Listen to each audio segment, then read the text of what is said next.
번성하게 하셨다 하였더라. 아멘. 자, 지난주에 이어서 이번 주에 아픈 기억의 치유라는 제목으로 은혜를 나누려고 합니다.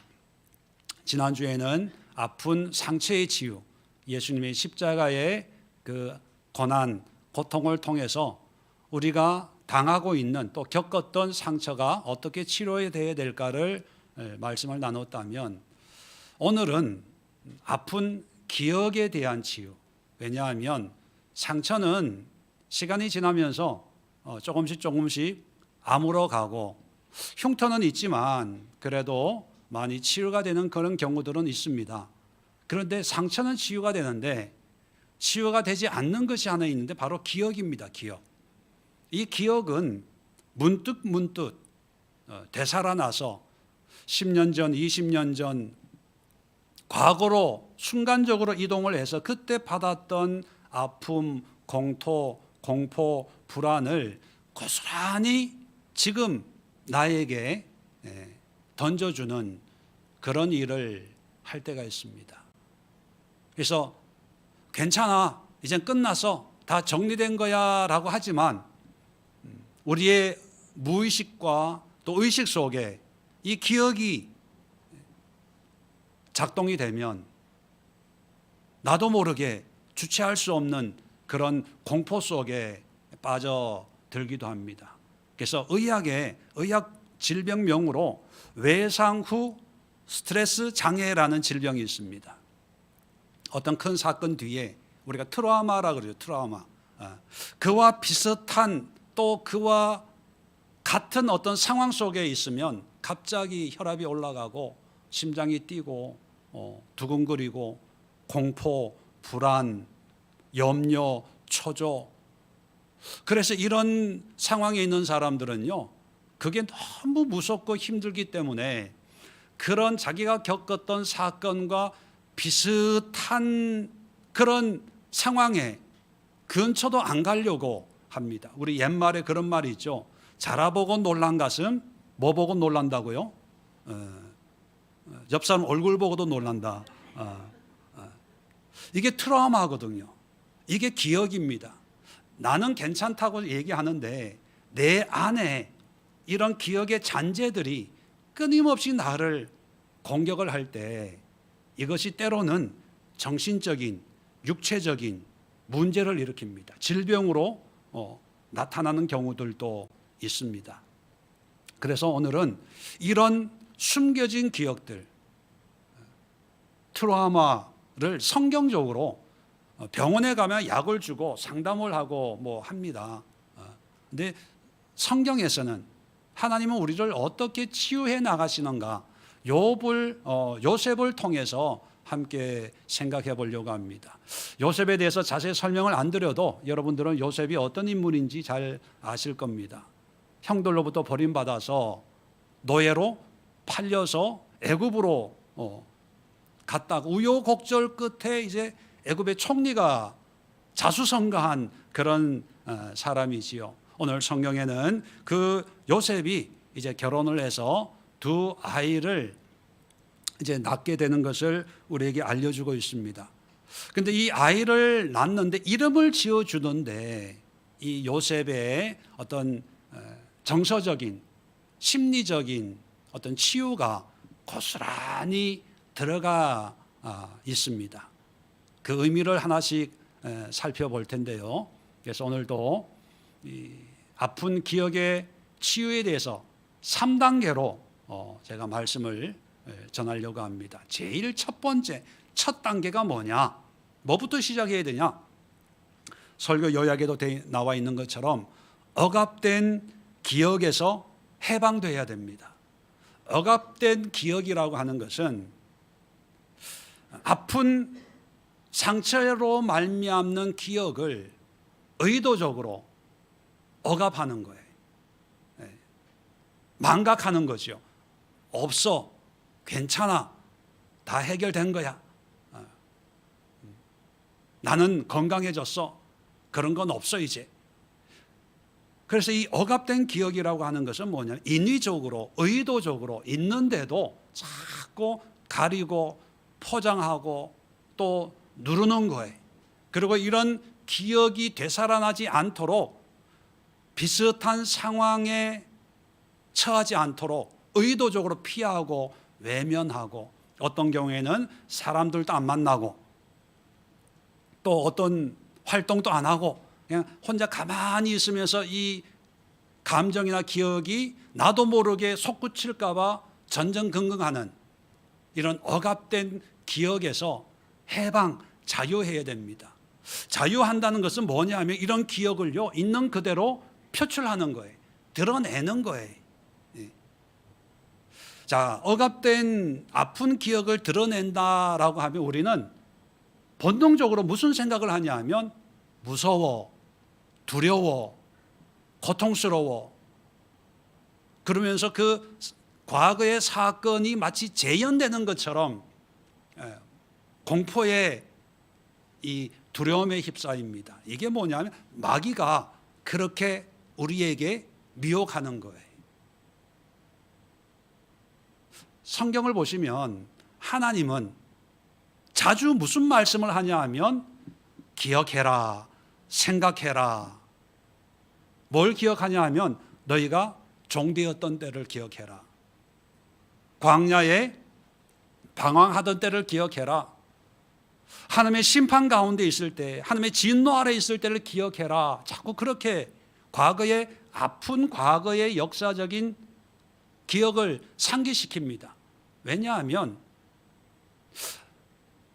마귀는 기억을 통해서 두려움을 주고요, 성령님, 하나님은요, 기억을 통해서 치료를 시작하는 거예요. 그래서 우리 믿는 사람에게는요, 믿는 사람들에게는 과거의 아픈 기억이 나도 모르게 되살아난다.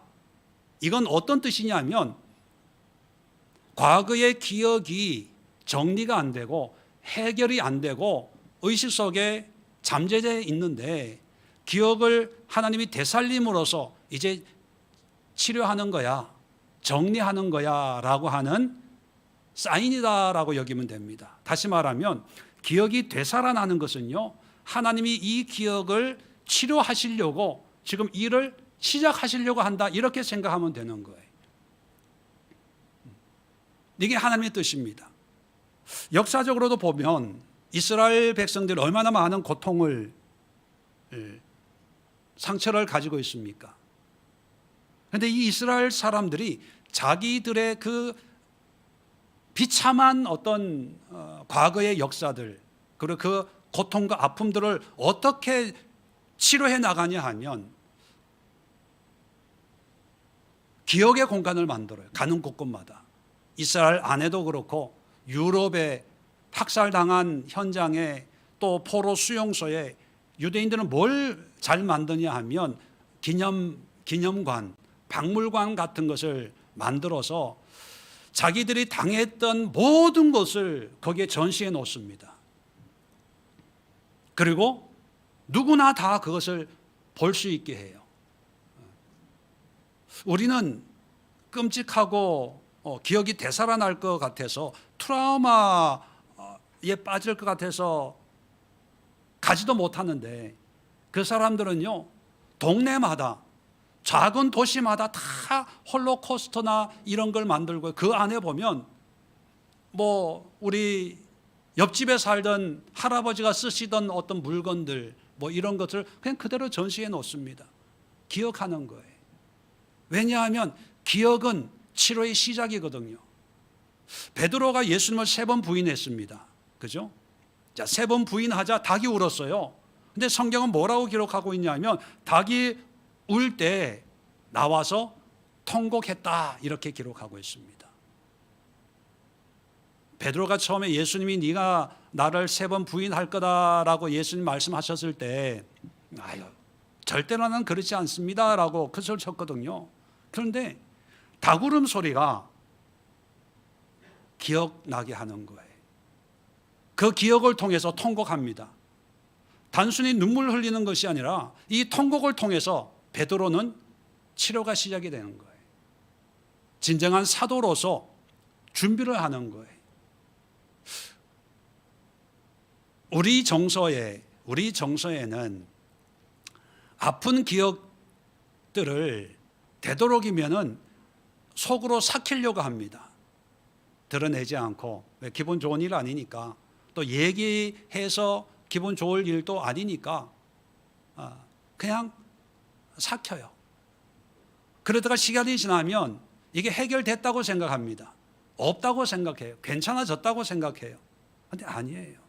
아시는 분들은 아시겠지만 저희 형님 수십 년 동안 정신적인 시달림에 살았습니다. 그 이유가 뭐냐면 트라우마 때문에. 저희 미국에서 저희 큰 누님과 교회 가다가 교통사고 당했잖아요. 그 자리에서 큰 누님이 돌아가셨거든요. 그 현장을 목격했어요. 그 실상을 다 본 거죠. 근데 장례 치르고 결혼하고 아무 문제가 없어요. 괜찮은 줄 알았어요. 시간 지나면서.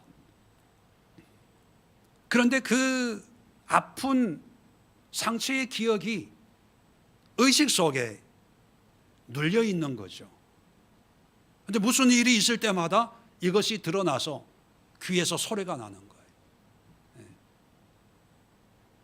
잠을 못 자는 거예요. 그런데 그것을 우리는 가족들은 몰랐어요. 나중에 알고 몇 년 전이죠. 우리 1월 달에 40일 기도할 때 같이 와서 기도하고 그 두려움의 공포의 뿌리를 찾고 가니까 바로 그 사고 났던 그 아픔의 기억이에요. 그 기억을 이제 가족들한테 드러내고 하나님께 고백하고 기도하고 해서 치유가 되는 거예요. 정상적으로 돌아온 거죠.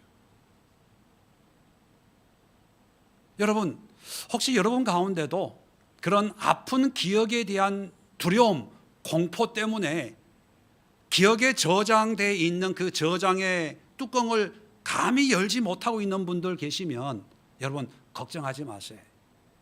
우리는 하나님을 믿는 하나님의 사람들이기 때문에 우리 믿는 사람들에게는요, 그 기억의 문을 여는 순간 공포가 엄습하는 것이 아니라 하나님의 치유가 임하는데, 자, 두 번째 단계가 뭐냐면 이 저장의 문을, 기억의 문을 열면 이제 그 다음에 어떻게 해야 되냐? 두 번째 단계가 재해석인데, 설교 요약에 보시면 제가 이렇게 요약을 했습니다. 회개를 통한 기억의 재해석.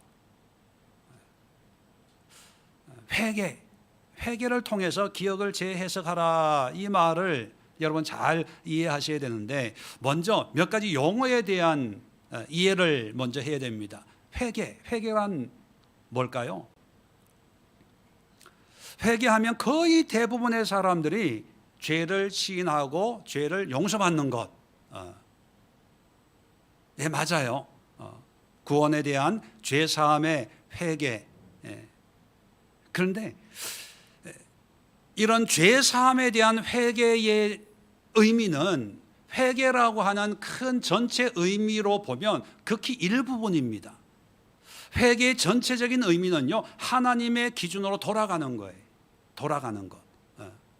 그 돌아가는데 어떤 특정 죄, 우리가 죄라고 여기는 어떤 죄, 예를 들면 살인죄, 사기죄, 거짓말, 음란, 간음, 뭐 이런 죄를 지어서 회개하고 주님께로 돌아가는 것도 있지만, 우리가 죄라고 여기지 않는 것도요, 하나님의 기준에서 벗어나면 그게 죄예요. 죄의 개념이 범죄만 죄가 아니라 하나님의 기준에서 벗어난 것은 모든 게 죄예요. 그래서 공자도 회개해야 되고요, 맹자도 회개해야 되고요, 모든 사람도 다 회개해야 됩니다. 왜?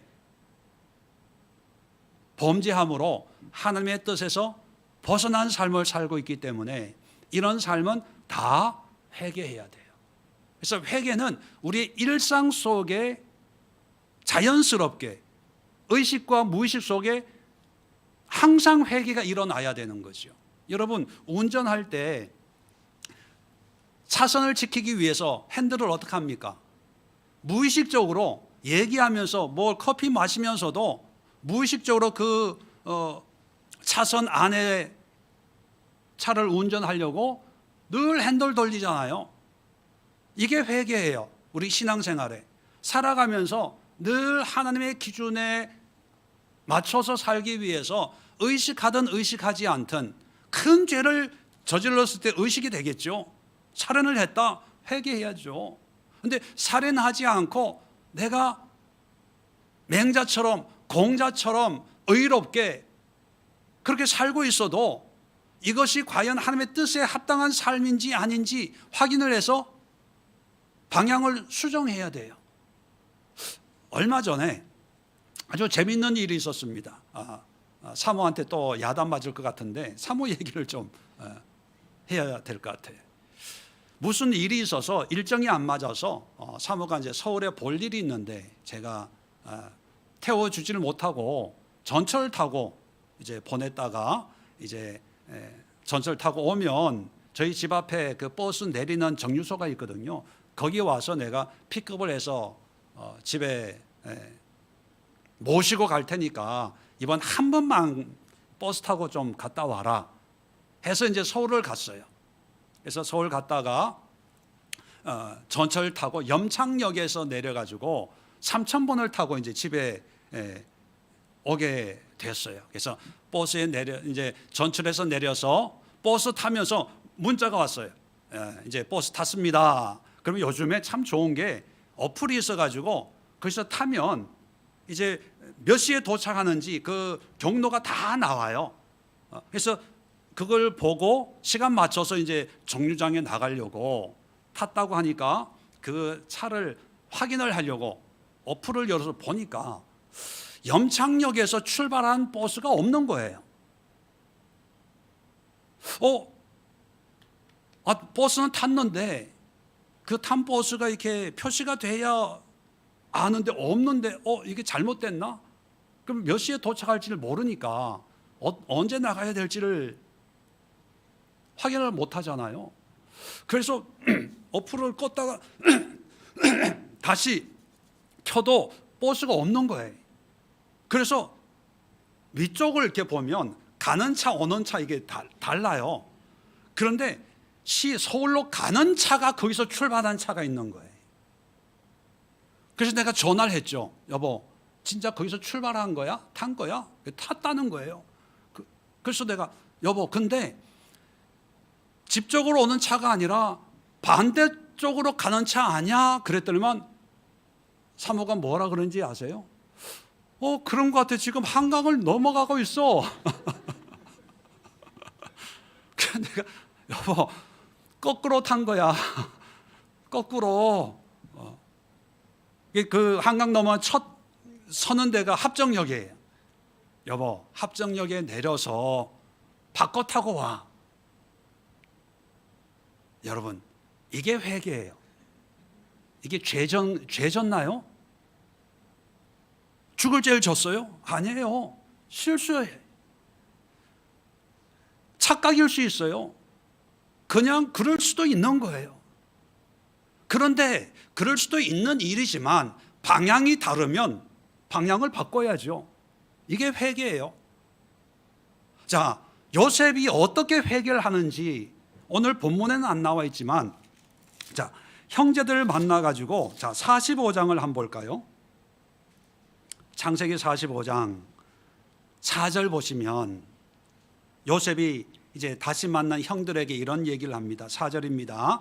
요셉이 형들에게 이르되 내게로 가까이 오소서. 그들이 가까이 가니 이르되 나는 당신들의 아우 요셉이니 당신들이 애굽의 판자라. 팔아먹었다는 걸 알아요. 이게 팩트죠. 사실이죠. 자, 5절에 당신들이 나를 이곳에 팔았다고 해서 근심하지 마소서, 한탄하지 마소서. 중요합니다. 그 다음에 하나님이 생명을 구원하시려고 나를 당신들보다 먼저 보내셨나이다. 당신들이 나를 팔았지만 그러나 하나님이 나를 애굽에 보내려고 당신들을 이용한 겁니다. 이런 뜻입니다. 자, 7절 8절도 볼까요? 하나님이 큰 구원으로 당신들의 생명을 보존하고 당신들의 후손을 세상에 두시려고 나를 당신들보다 먼저 보내셨나니 그런즉 나를 이르러 보낸 이는 당신들이 아니요 하나님이시라. 여러분, 팩트는 뭐예요? 형들이 나를 노예로 판 거예요. 자, 이 팩트는 바뀌어지지 않아요.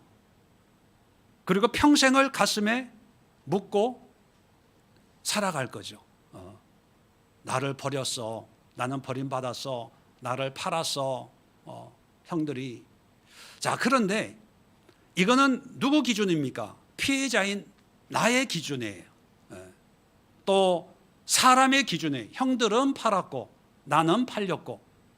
근데 회개는 뭡니까? 기준이 누구라고요? 하나님. 하나님 앞에 하나님은 어떤 기준일까? 보니까 하나님은 나를, 이 가족을 구원하기 위해서, 이 사람들을 구원하기 위해서 나를 먼저 애굽으로 보내는 방법으로 사용하신 거예요. 그러면 팩트라고 굳게 믿고 있던 내 생각을 붙잡아야 될까요? 하나님의 기준을 붙잡아야 될까요? 네, 붙잡아야 되겠죠. 자, 그런데 많은 사람들이 신앙생활 하면서 하나님의 마음은 알아요. 하나님의 뜻은 알아요. 성경 좀 읽어보면 성경에서 뭐라고 얘기하는지는 알아요. 그런데 내 마음은 움직이질 않아요. 그래도 팩트, 사실 저놈이 나를 팔아먹었어. 말로는 하나님의 사랑 얘기하지만 마음에, 내 가슴에는 죽일 놈, 복수한다, 기다려, 그러고 있어요. 그게 신앙생활이에요. 사모의 예로 비추면 잘못한 건 알아요. 지금 거꾸로 가고 있어요. 근데 합정역에 내리진 않아요. 내 행동을 바꾸지 않는다는 거예요. 내 마음을. 회개라는 건 뭐냐 하면 사실은 그렇다 하더라도 하나님의 뜻이 이거라면 하나님의 뜻으로 갈아타는 거예요. 이게 회개예요. 그래서 형제들을 용서해줘요. 품어줘요. 환대. 지난주에 마지막 아픈 상처의 치유 세 번째 뭐예요? hospitality. 환대. 품어줘요. 이게 회개입니다. 처음부터 요셉은 사랑이 철철 넘치는 사람이 아니고요. 첫 번째 아들의 이름을 므낫세라고 지었다고 성경 기록하고 있습니다. 뜻이 뭐냐면 잊었다는 뜻이에요. 그러면 바꾸어서 생각해 보면요, 이 첫 번째 아들을 낳기 전까지는 잊지 않았다는 얘기예요. 잊지 않았다는 것은 뭐를 잊지 않았을까요? 팩트를 잊지 않았을까요? 아니면 하나님의 기준을 잊지 않았을까요? 팩트. 형들이 나를 팔았어. 복수할 거야. 죽여버릴 거야. 없애버릴 거야. 이거를 요셉도 사람인지라 평생 가지고 있었다는 거예요. 그런데 하나님의 기준을 깨닫고 내가 회개하니까 이게 필요 없어지는 거예요. 그래서 므낫세, 잊었다. 다 끝났다. 이제 정리가 됐어. 이런 의미로 첫 번째 아들의 이름을 므낫세라 지은 거예요. 여러분, 우리의 상처가 왜 평생을 가냐 하면 우리는 그걸 해결할 능력이 없기 때문입니다.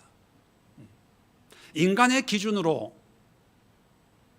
그것을 내가 이해하고 품고 용서할 능력이 나에게는 없어요.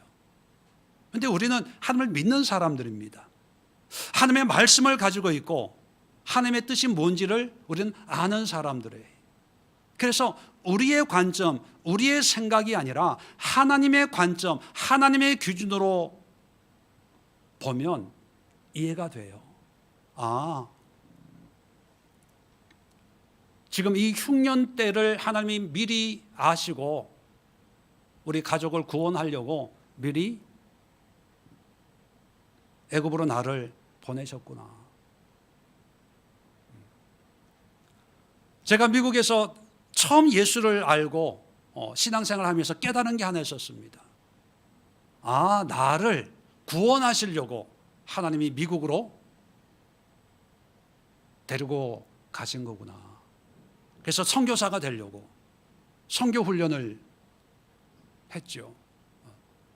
아브라함처럼. 물론 저도 지금 선교사로 와 있는 거죠. 외국인으로서 선교지에서 목회하고 있는 겁니다. 여러분, 아무리 힘들고 어렵고 아픈 어떤 그런 기억들, 상처들도 하나님 앞에서 해결 안 되는 게 없어요.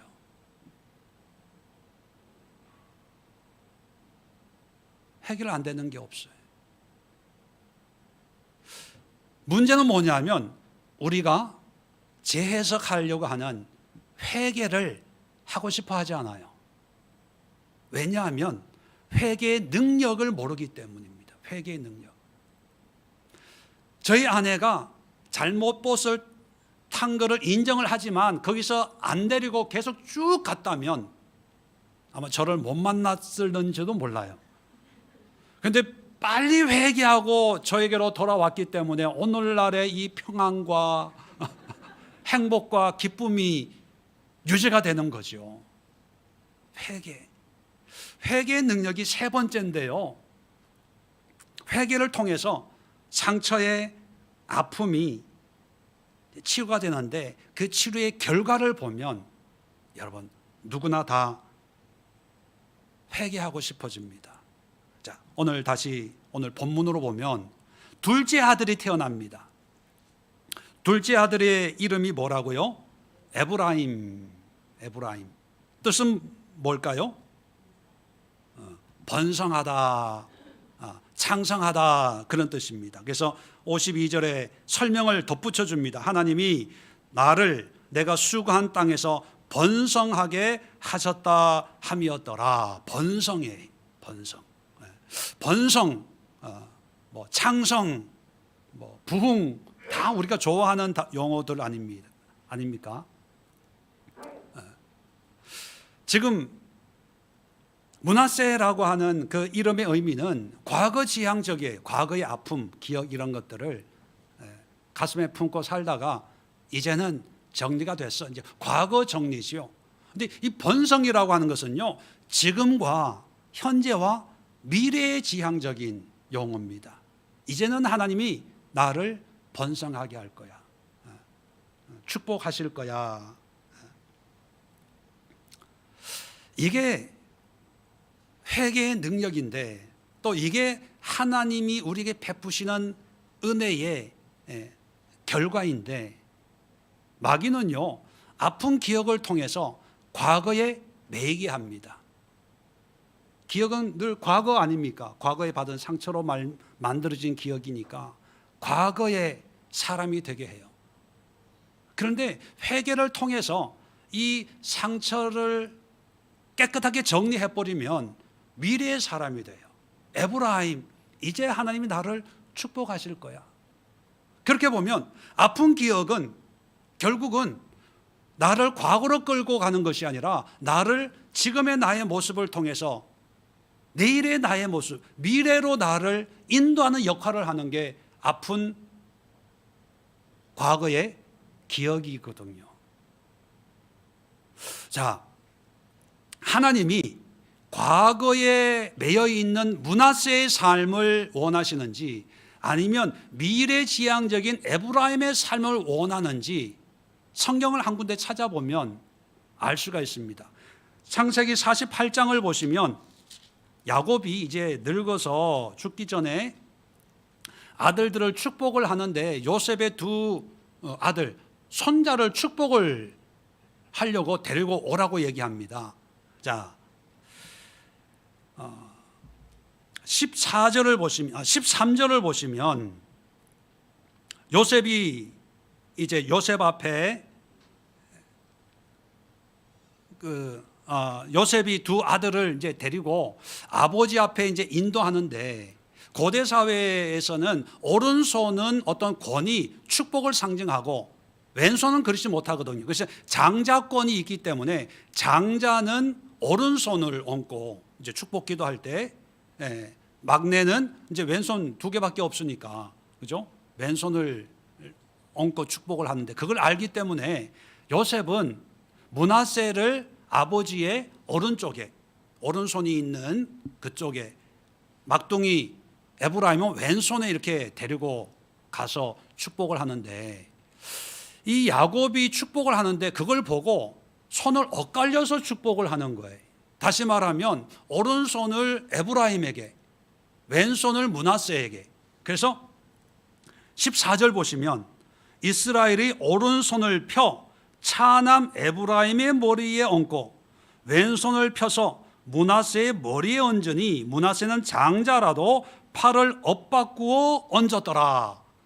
이게 교차됐다는 거예요. 자, 그래서 이걸 보고 17절에 요셉이 아버지에게 얘기합니다. 요셉이 그 아버지가 오른손을 에브라임의 머리에 얹는 것을 보고 기뻐하지 아니하여 아버지의 손을 들어 에브라임의 머리에서 므낫세의 머리로 옮기고자 하여, 자, 옮겼다는 얘기가 아니라 옮기고자 해서 이렇게 얘기합니다. 18절에 그의 아버지가 이르되 아버지여 그리 마옵소서 이는 장자이니 오른손을 그의 머리에 얹으소서. 그렇게 얘기합니다. 아빠, 아버지 바뀌었어요, 바뀌었어. 큰아들, 작은아들 바뀌었어요. 이렇게 얘기하니까 19절에 보세요. 그의 아버지가 허락하지 아니하며 이르되 나도 안다 내 아들아, 나도 안다. 그도 한 족속이 되며 그도 크게 되려니와 그의 아우가 그보다 큰 자가 되고 그의 자손이 여러 민족을 이루리라 하고, 알고 의도적으로 그렇게 한 거예요. 의도적으로. 그러면서 20절 끝에 보면 에브라임을 므낫세보다 앞세웠더라. 이 장자권이라고 하는 것은 하나님이 주신 축복으로 여기는 거죠. 왜? 뭐 내가 장자로 태어나고 싶다고 태어나는 게 아니잖아요. 하나님이 장자로 보내주시는 거니까. 그래서 장자의 권리가 있습니다. 이건 사고 팔고 할 수 있는 게 아니죠. 그런데 야곱은 그것을 의도적으로 바꿔버리는 거예요. 물론 야곱이 바꾸는 게 아니라 하나님이 그렇게 하시는 거예요. 그러면 하나님은 왜 그렇게 하셨을까요? 역사적으로 보면 므낫세 지파에는 별로 인물이 안 나와요. 가장 유명한 사람이라고 하면 기드온 사사. 근데 기드온도 언제나 믿음의 사람 아니거든요. 우리가 사사히 공부했지만.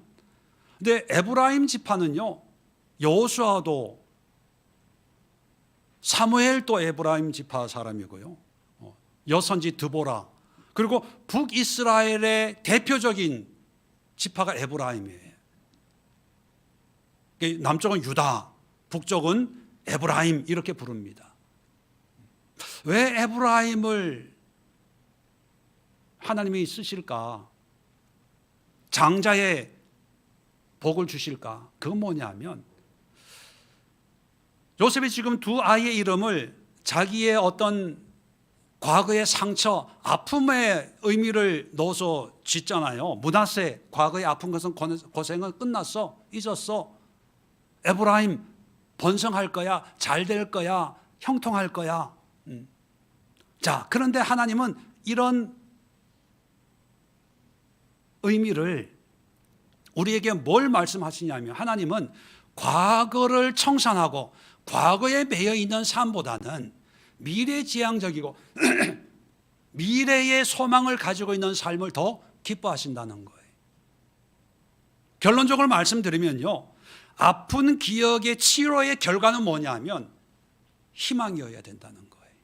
소망이어야 된다는 거예요. 오늘날 우리 사회를 보면요, 정치도 그렇고 문화나 사회 이런 구석구석을 보면 다 과거 지향적이에요. 과거 뭐를 청산하네, 뭐를 바로잡네. 예, 필요해요. 나쁜 거 아니에요. 해야 되죠. 그런데 그것보다 더 중요한 건 뭐냐면 미래예요, 미래. 과연 이 사회에 미래가 있습니까? 우리 정치에, 우리 경제에, 우리 문화에, 그리고 오늘날 기독교 안에 미래가 있습니까? 다 먹구름이에요. 힘들어, 안 돼, 어려워, 번성, 에브라임이 없어요. 다 므낫세 단계예요. 이게 해결이 안 돼가지고 이 가슴에 있는 한이 해결이 안 되고 내 문제가 해결이 안 되고 잊고 싶어도 잊을 수가 없는 거예요. 그래서 잠을 못 자는 거죠.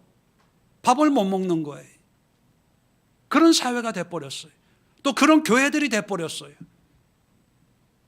이제 교회가 희망을 주는 것이 아니라 과거 청산해주는 죄사함, 죄 용서, 문제 해결 이런 거 해주는 거에 급급해요.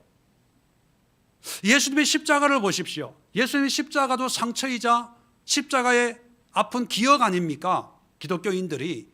근데 그 십자가가 상징이 돼버렸어요. 상징이 됐을 때 과거 청산입니까? 예수님을 십자가에 못 박은 유대인들을 죽이는 게 목적이었습니까? 미래예요. 구원, 영원한 나라, 하나님의 나라, 예수님의 재림. 마라나타, 어서 오십시오. 이제는 과거는 끝난 거예요. 므낫세 잊어버리고 저들이 비록 나를 힘들게 하고 괴롭혔지만 예수 안에서 하나님 안에서 이제 끝난 거야. 왜? 나에게 미래가 있으니까. 나는 빼앗겨도 우리 가족들은 형장이 이슬로 사라져도 나에게는 내일 하나님의 나라, 천국, 영원한 소망이 있으니까 므낫세. 이것이 진정한 치유예요. 이것이 진정한 회복입니다. 지난주도 말씀드렸지만 최초로 우리 한국에서 노벨 문학상을 받은 작가의 작품을 제가 읽어봤지만 과거가 있어요. 역사적인 아픔이 있습니다. 예, 바꿀 수는 없지만 그 의미를 되새길 필요가 있습니다. 예, 그걸 부인하자는 건 아닙니다. 드러내고 아파할 건 아파하고 필요하죠. 그런데 그것보다 더 몇 배 중요한 하나님이 더 귀하게 여기시는 소망이 없어요. 희망이 없어요. 영어로 so what? 그래서 어떡하자고? 과거 청산 so what? 교도소 보내면 됩니까? 뭐 잡아 가두면 될까요? 정권이 바뀌면 될까요? 예, 될 수도 있겠죠. 그런데 그것보다 더 중요한 것은 과연 나의 내일은 어떤 색깔일까? 결혼하는 청년의 내일은 핑크색이겠죠.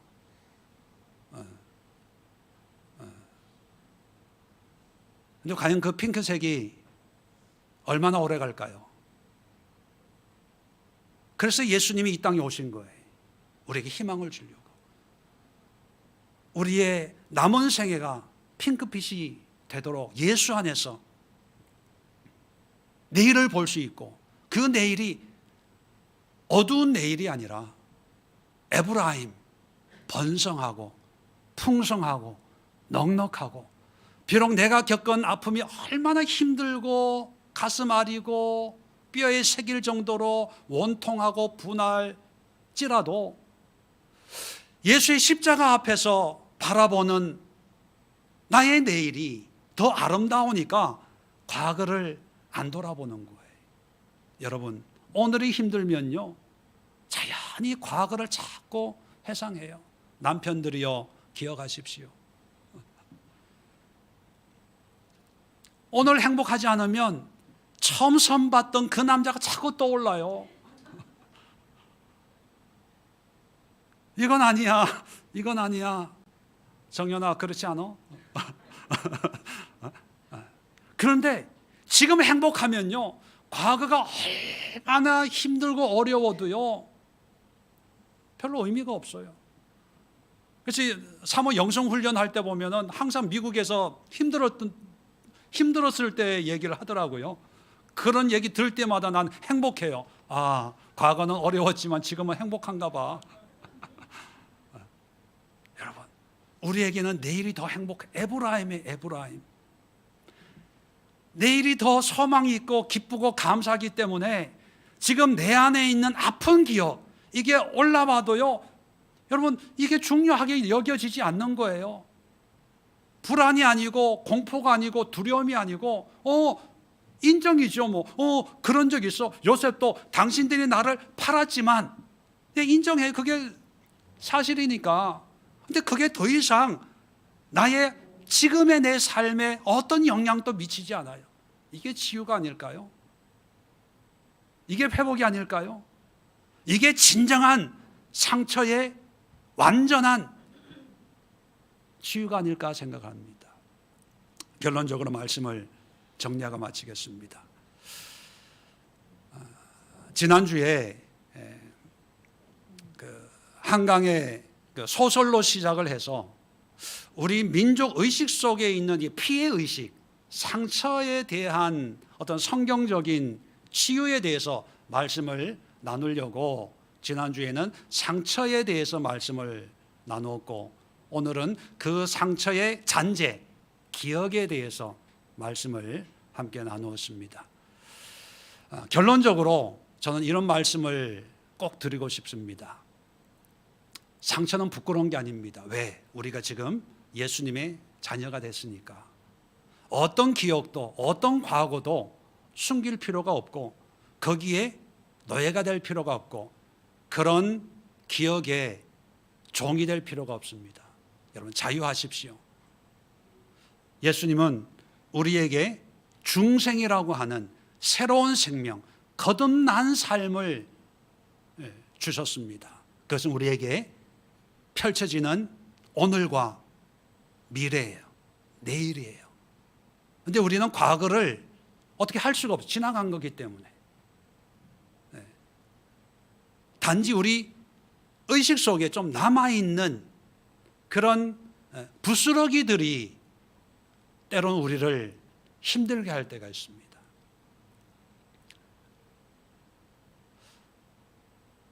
정신과 약을 먹는 사람들이 그렇게 많다고 하지 않습니까? 그게 현대인들의 모습이라면 많은 경우가 바로 이런 과거의 아픈 기억에 대한 치유가 되지 않아서 지금 일상의 삶을 살지 못하는 그런 현상으로 나타나지 않을까. 이런 우리의 이 풍토에 가장 필요한 치유가 뭘까? 바로 예수님이라고 봅니다. 예수 그리스도는요, 그저 우리가 예수님으로 이름으로 기도하고 예수를 믿냐 안 믿냐 이런 차원이 아니라 바로 이 예수는 우리의 일상을 변화시키고 우리의 마음과 생각을 치유하시고 우리의 과거와 오늘과 내일까지도 한순간에 뒤바꿀 수 있는 능력을 가지고 있는 이 예수를 우리는 너무 모르고 삽니다. 평생을 신앙생활 한다고 해도 이 예수님에 대해서 몰라요. 지금 예배 드리고 있으면서도 예수가 누구인지를 몰라요. 기독교인이라고 말은 하지만 예수가 내 삶에 어떤 역할을 하고 있는지를 모르면서 그저 교회 다니는 걸로, 많은 종교들 가운데 나는 기독교가 내 적성에 맞아, 내 스타일이야. 그게 오늘날의 우리의 신앙의 풍토가 아닌가 염려 섞인 마음으로 말씀드리면서요, 우리의 상처와 우리의 기억을 치유할 수 있는 분은 예수님이시고 그 예수를 통해서 우리는 과거보다 지금보다 내일이 더 아름다운 삶을 살아낼 수 있는 그런 권리와 특권을 이미 누리고 있다는 것을 여러분 의심하지 마시고 오늘 지금 이 시간부터라도 하나님의 기준으로 회개하시고 하나님의 뜻으로 우리의 삶을 재해석하면서 마귀가 주는 막연한 염려, 막연한 공포, 막연한 두려움으로부터 자유할 수 있는 그런 은혜가 우리 모두에게 이 사회, 이 나라 위에 임할 수 있도록 간절히 축원드립니다.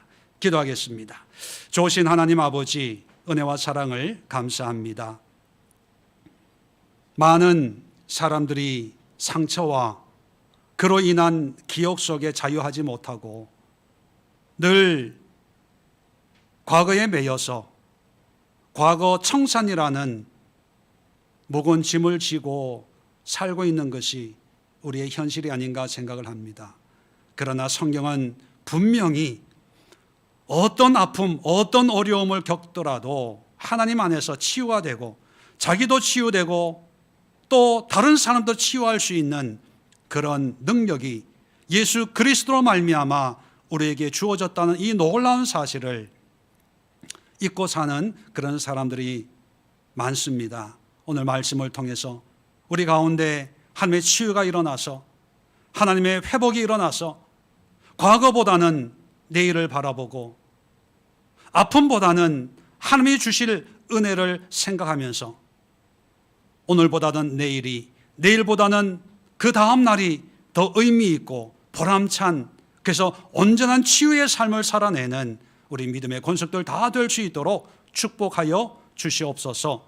이제는 우리 주 예수 그리스도의 은혜와 하나님 아버지의 크고 놀라운 사랑하심과 성령의 교통하심이 함께 예배하는 모든 권속들 위에 지금부터 영원까지 함께하옵시기를 간절히 축원드리옵나이다.